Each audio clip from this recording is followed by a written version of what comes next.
TBR, it says now 13 minutes after 7. The Unemployment Insurance Fund, or UIF, is meant to be a vital safety net for South African workers, providing temporary financial relief for those who've lost their jobs and on maternity leave or on parental leave, maybe unable to work due to illness. However, concerns about the fund's governance and service delivery have reached a critical point. Both organised labour and organised business have warned that the UIF is failing the very people it was created to support. Business Unity South Africa has withdrawn from UIF structures at NEDLAC, while COSATU has called on President Ramaphosa to intervene, including placing the fund under administration and reviewing key leadership appointments. To help us unpack the concerns and discuss what happens next, we're joined by Matthew Parks, COSATU's Parliamentary Coordinator. Matthew, good morning and welcome to the Breakfast Rush on Radio Ansaar. Good morning. Thank you for having us. Pleasure having you on the program. COSATU has described the situation at the UIF as a governance crisis. What's the biggest problem currently affecting the fund? It's multiplicity, and it's also for the Compensation of Occupational Injuries and Diseases Fund as well. They're very similar challenges. The essential issue is a management crisis. It's a systems crisis. It's a corruption crisis. Employers struggle to register their workers for both funds, both the Unemployment Insurance Fund and the Compensation of Occupational Injuries and Diseases Fund. We often find employers deduct their contributions but don't hand it over to these funds. Workers struggle to apply for their relief from the funds, whether it's maternity or parental adoption leave or unemployment benefits from the UIF, or it's injury or diseases or death benefits from the compensation fund. There's long queues at any labour centre. I'm sure in Durban you have long queues at the labour centre there. Workers can wait weeks, months, even years to receive their benefits. We have instances where workers come to us, they've given birth to their child some time ago, the kid is already now at preschool, haven't received maternity leave benefits. We've had instances of workers who lost their jobs a year ago, still waiting for the unemployment benefits. There's allegations of corruption with regards to some of the UIF investments as well, because it has a large portfolio, about 150 billion rand. And so that money is invested to help grow the funds, to take care of the applicants, but also to help create jobs in the economy, to support economic growth and so forth. And there's often allegations of real corruption there. The IT systems are frequently offline, so that's why workers can wait in queues for days at a time to apply for their benefits. The systems are just archaic. The ancient, the IT service providers, the SETA, is just a disaster. Also, you find that neither fund has got a permanent commissioner. In fact, the UIF has had about 7 acting commissioners over the past 10 years. So really, it needs to be overhauled. It needs drastic intervention. We have been raising this issue as COSATU with our colleagues in business at NEDLAC since 2020.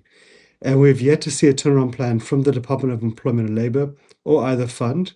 And hence, our call to the President who we met with last week to say, look, these institutions are set up to support workers in the moment of need.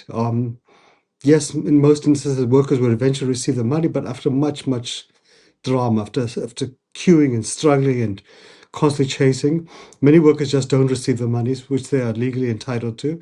And so there's a need for new management to be appointed, and for the systems to be cleansed, to be corruption, and to be modernized. Matthew, there have also been calls for the UIF to be placed under administration. Why does COSATU believe that this is necessary? Well, I think for us, the key issue, the status quo is unacceptable. It can't continue as is. We've been having this discussion, this crisis, for 6 years. Workers who need these monies, which is their monies, they've contributed towards it. It's not money from government, it's an employer-employee contribution-based scheme. Our workers need to receive their money on time. And the fact is that there's so many challenges in this regard. So either we place an administration, but we don't mind whether there's an administration or not under administration. The point is we need new management in place. It's a fact we don't have permanent commissioners. The current management is just not up to it.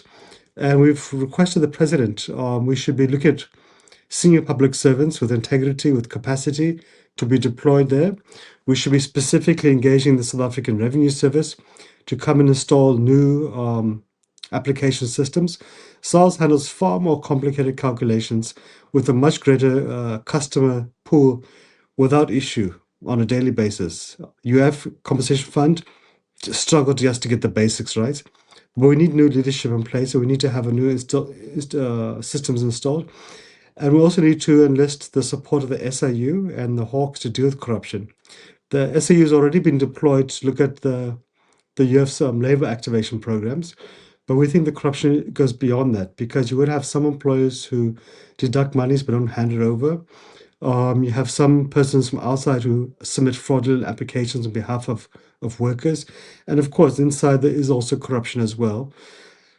So I think for us, the point is an intervention is needed, new competent management is needed, and they need to be given a clear time frame and tasked to turn it around.